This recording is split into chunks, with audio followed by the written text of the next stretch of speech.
Good afternoon. My name is Anthony Sylvester Jr. I'm Amanda's father. Um, Amanda is a 15-year-old girl. She's super smart. She's an amazing girl. You could not ask for a better daughter. She's the youngest of our four children and the only girl. So, it's to lose anyone hurts. To lose the baby hurts the most. She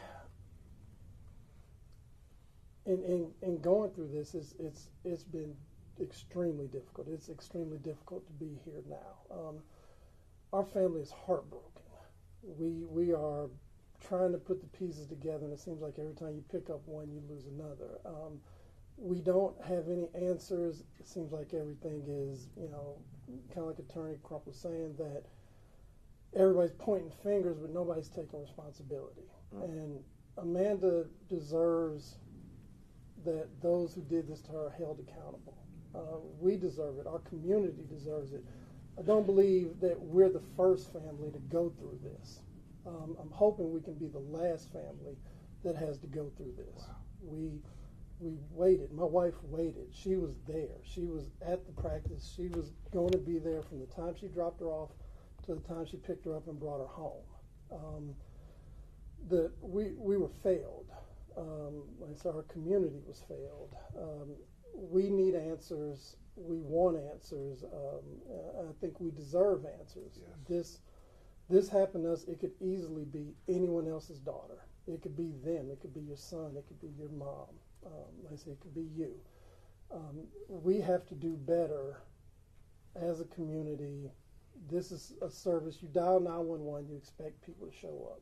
You expect an ambulance to come. My wife was told twice, do you want to transport? Yes, we want to transport.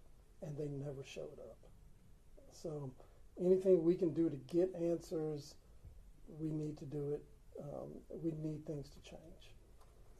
Did you hear any of the recordings? Hearing the recordings is such a huge conflict because, the first thing was when it was a low acuity call, meaning she was stable. And that's why they said, oh, Amanda was stable. That's why nobody rushed. They still had to carry her to the car.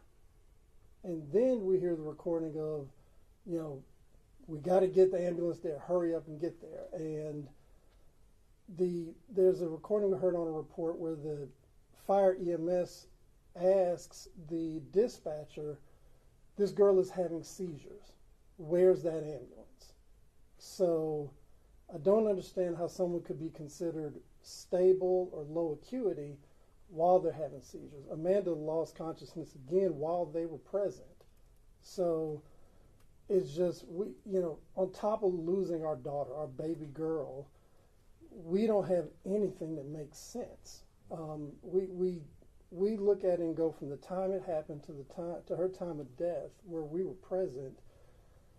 She could have been saved had someone responded, had someone done something. The fire EMS vehicle was on site, and they could have transported it. Even in the law, everybody's arguing about.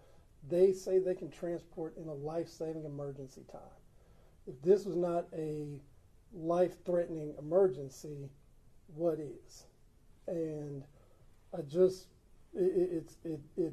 we're at a loss because we don't know why no one acted. They let her drive. They put her in a personal vehicle. It was not a choice. We did not choose, we'll go ahead and take her to the hospital. There were no other options. And personnel who was on site did not make any decisions that could have saved my daughter's life. Personnel that could have gotten an ambulance there did not make a decision that could have saved my daughter's life. My wife made the decision, and it wasn't really a decision, it was the only choice she had. And she did her best to get her there. And the trauma she went through, that Amanda went through, that our whole family went through, because people did not act, Barbara took action. She did her best to get her there. And it's unfair that we should have to do that. That's why we have 911. Amen.